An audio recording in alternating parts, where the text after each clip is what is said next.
Welcome to the best of TV Burp. Christian does horse impression on EastEnders. Underwater restaurant on Coronation Street. And embarrassing accident on coach trip. Jenna crashed into me and my finger got caught in her Segway. It was Clumsy week on TV. Mr. Cohen is still chasing those notes from Mrs. Gatwood. Oh! Oh!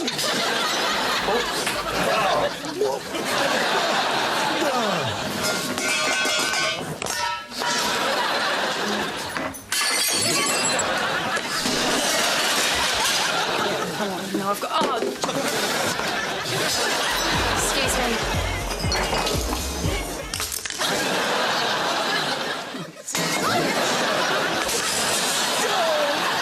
I've been so very clumsy. Heston Blumenthal's back, this time with his medieval feast, and he's come up with a brilliant way to get around your 5 fruit a day rule. There was one dish that really captured my attention, just because it was completely mad. Meat fruit. Literally, you took some meat and turned it into fruit. Meat fruit! Meat disguised as fruit is a wonderful idea. It is, except if you eat regularly in his restaurant, you end up with rickets. This was all part of Heston trying to recreate the feasts of medieval times, when one food pretending to be another was all the rage. So I have an extra layer to my medieval dessert illusion. A few minutes after they've started to tuck into all the tableware, I'm going to send out a pie.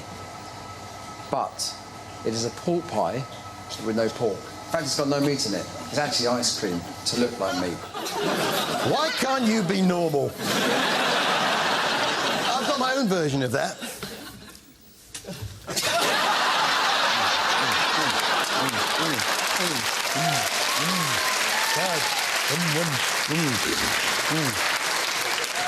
To top it all, he fiddles with what you're meant to eat the food with. We still like to be surprised. We still like to have fun.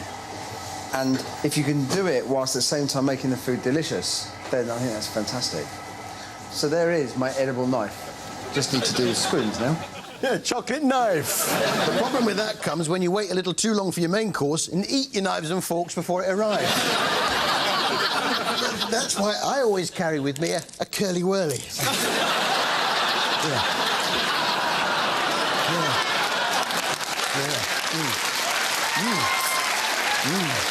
Oh, my God. And then for afters, curly whirly.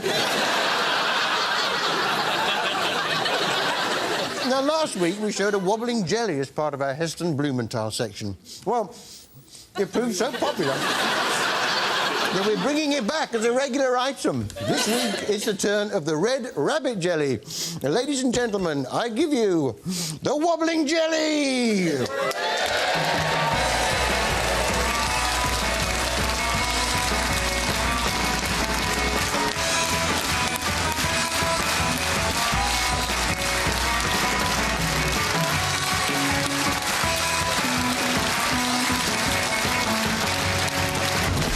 Yeah, most amusing.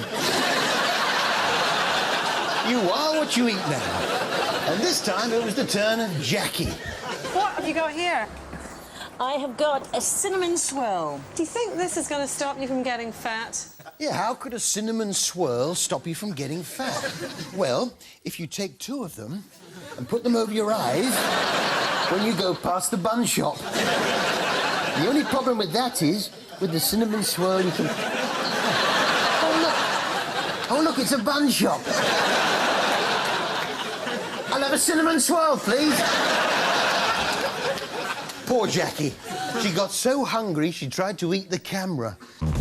For the past week, while Jackie's been busy filling her face, husband Mark's been keeping a secret diary of everything she's eaten. The list includes... Don't eat the camera! What's Gillian's incisive conclusion?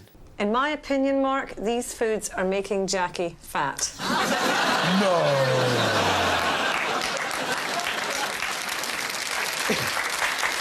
It's not just making her fat, either. Are you farting? Are you asking? Isn't it annoying when you get the World Cup mixed up with the Battle of Hastings? Now we'll move on to our next subject, which is history. Oh.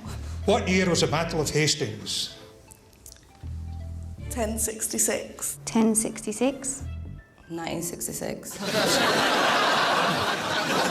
Yeah, there's a tapestry of it, isn't there? That's Jeff Hurst there. Was it over the line? They think it's all over? It is now. Yeah, the Bobby Moore tapestry. It's Beauty and the Geek on E4, in which a number of beautiful ladies are paired up with geeks. Hence the title, Beauty and the Geek. I don't make the names up, do I? Let's have a look at the beauties. First up, here's Hayley. I work in the nightclub industry. I can do a fire show, which involves body burning and fire breathing. Do dance shows, angle grinding. It's so rare to meet someone who does all three, isn't it? Then there's Carrie. When it comes to reading, I'll read a whole page and not know what I've read about. Yeah, that's not technically reading, is it? That's looking. Yeah. Then there's Sam. I can teach you about that. I teach about solar system. Good, because I thought the moon just stayed there, then the sun came up and hid it. You get the idea? They're supposed to be thick. The geeks, on the other hand, are, well, geeky. My favourite geek was Ed. He's a man of the world. He's been around a bit. He knows how to kiss a girl. Ed had his head, like, poking round the door. I just thought straight away, I think I've got the biggest geek. Hi. Hello.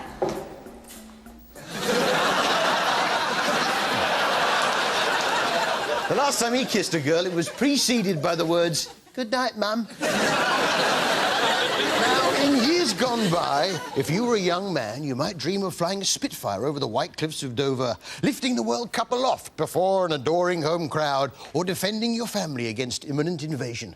But what do today's young men aspire to? I would love to be Joseph. Joseph is the part that I've always wanted to play. I'd love the opportunity to be Joseph. I want to be Joseph more than anything I've ever wanted in my life. I really want to be Joseph. This was the emotional roller coaster that was Any Dream Will Do. And this week we saw the first intake to Joseph's School. But remember, boys, big girls don't cry.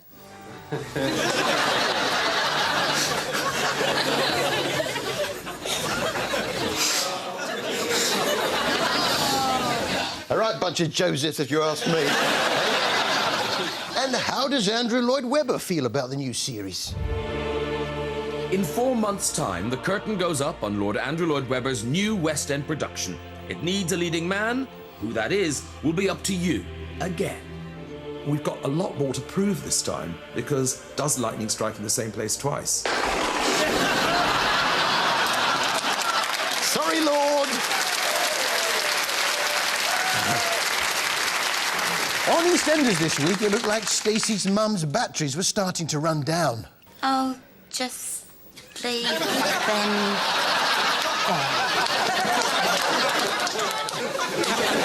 Change the batteries. On second thoughts, don't bother.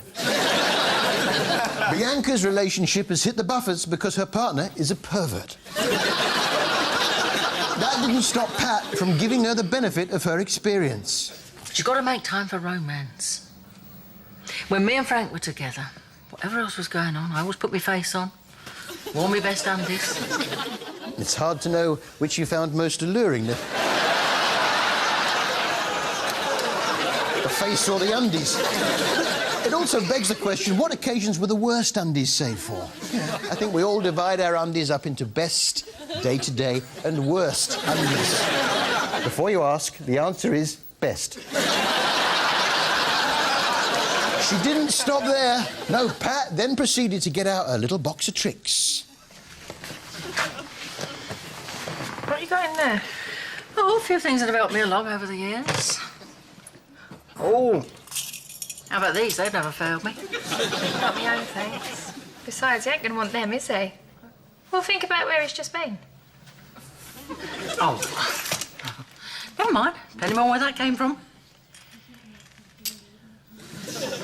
Look, What else has Pat got in that box? Well, I've got it here, yeah. Just right, what we got? Well, there's the handcuffs, of course. There's the tassel. Not sure about that. Oh, a snorkel. Welding mask. Fire extinguisher. Oh, blimey, what's this?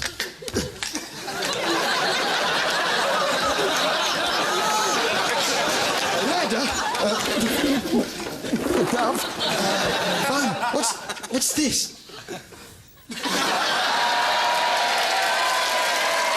It's Dean Gaffney. Hi, Harry.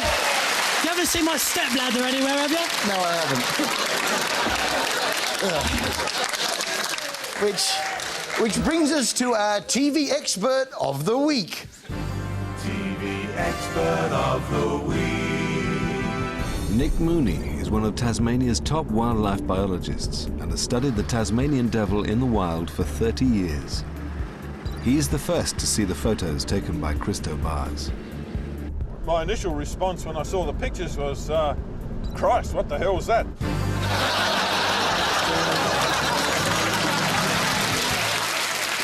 Watching Wild at Heart this week, I thought I'd tuned into the Tiger Woods story.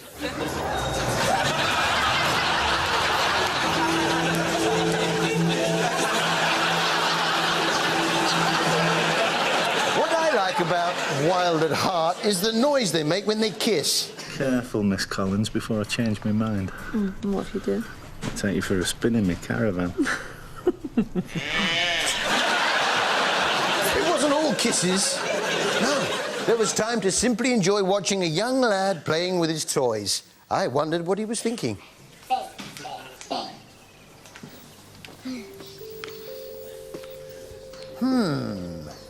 I like the light green soldier, but then I like the dark green soldier. But which is better? There's only one way to find out.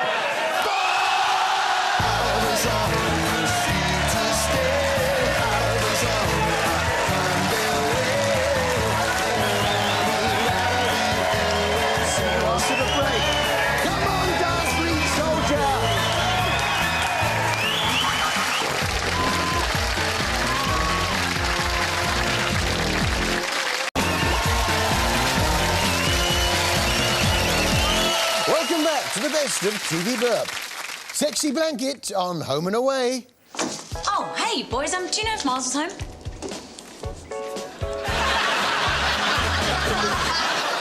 David Attenborough reveals where he keeps the money from his DVD sales on Life in Cold Blood. This is a gold mine. And Bruno shows us the trick of driving sideways on Footballers' Wives. How do you do that? Yes, Footballers' Wives is back. Yes, and it came out with all guns blazing.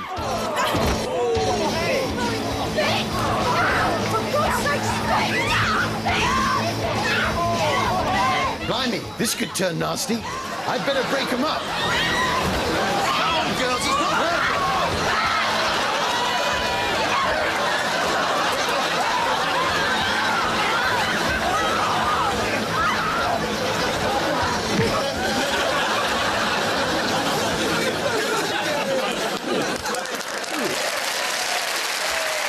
Still, it has to be done. I tell you what, though, Trey's girlfriend, I wish she'd just do her top up. You just do it up, love. You just do it up. If you were just to do it up... That's all. You know, none of that stupid British Reserve. Just do it up!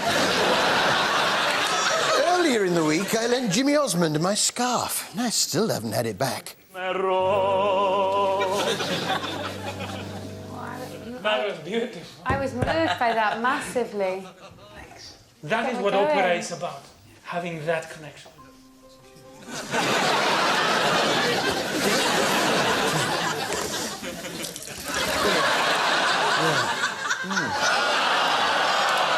Osmond tears, delicious. Yes, it's Popstar to opera star, and I particularly enjoyed Marcella Detroit's chimpanzee impression.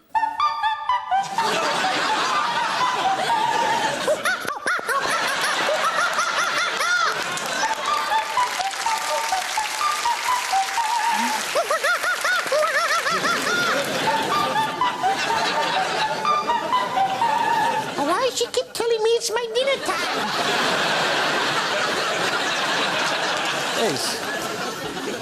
He's Mexican. Isn't it funny, when you laugh so hard, you actually laugh your glasses off your face?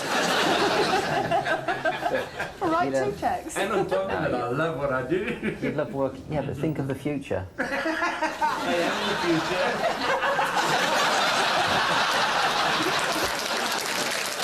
Oh. The Royal's back. And there was a woman who didn't seem to understand how jars work. There you are, Mr. Heaton. A small souvenir of your stay with us. Ah, yuck, it's big, isn't it? Certainly is. How did it get in there? You rotate the top like that. That hole in the top, that's what you put stuff in. In a break with tradition, this week, the Royal took us to Biafra. Yeah, and you're probably like me, you thought Biafra, Buzzin, Pete Tong, Manumission, but that's Ibiza. Yeah. Now, in Biafra, there was a war on. But it being the 60s, the music was still important. One of the casualties appeared to be a clarinet player who still thought he was playing the clarinet. Hold him there, hold him there.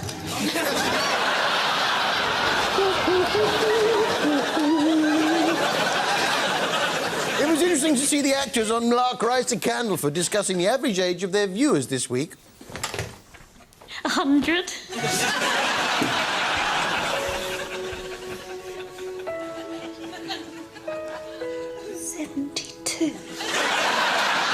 Anywhere between 72 and 100. You know how all the kids say "in it" these days? Well, I thought it was a modern phrase, but not so. It was popular even back then. Miss Fairley. In it. In it. Yeah, in it. But you know what keeps Britain's ageing population tuning into Lark Rise, don't you? Sex!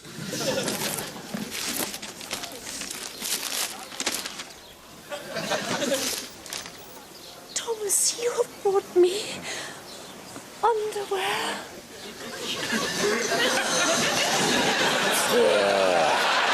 Underwear, eh?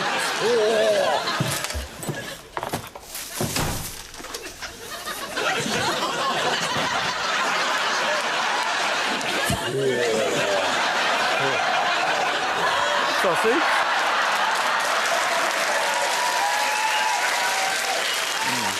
Not sure.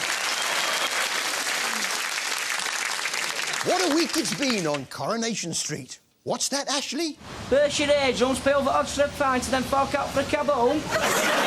Hey? Burst your agents, pay over odd strip fight, and then fork out for a cab home. Maybe Maya can help. Those that can't spell their own name could just do a paw print or something. That'd be me screwed. Huh? Spell their own name could just do a paw print or something. That'd be me screwed. Anyone! Facial soup and croutons, but the soup's nowhere near there. Someone translates. Brown sauce is for puffs. I see, yeah. I'll tell you another thing we learnt about Ashley on Corrie that I hadn't noticed before. I even love his feet, and technically speaking, they are what you call grotesque. Really? In what way? It's just like his toes are like fingers, they're dead long. As I say, I hadn't noticed it, but if you look back at that earlier clip... Burst your agents, pay over odd strip fight, and then fork out for a cab home. The pigeons are back on Coronation Street. Right, fellas. This time, could you just walk off to the left? To the left? Yes. Which side's that? Towards the pavement. Well, it depends how you're standing, doesn't it? Well, if you've got the cabin on your right and the hairdressers on your left, I want you to walk towards the hairdressers. Well, that's right, hairdressers, isn't it? Not if you're facing the Rovers. See you on set. You're getting near there. I think we'll just head off towards hairdressers. Where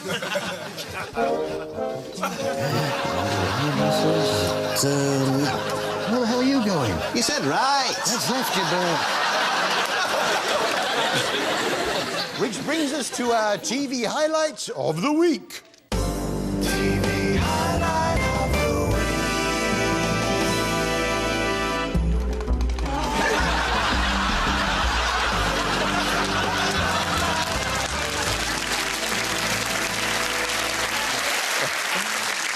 This week we were introduced to a new police department on the bill. The Blind Squad. But it was as fast-paced as ever. Caroline Rogers. She suffered an angina attack this morning. She's aged 76.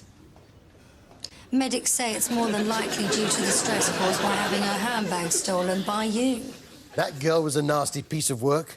She was constantly trying to provoke trainee policewoman PC Emma Keane.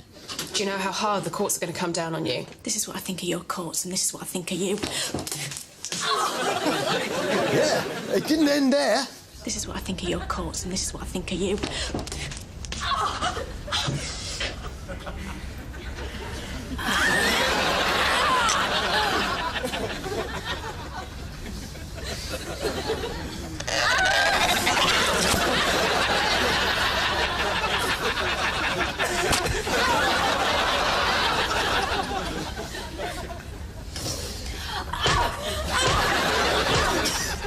Come on, girls, pack it in. What's that?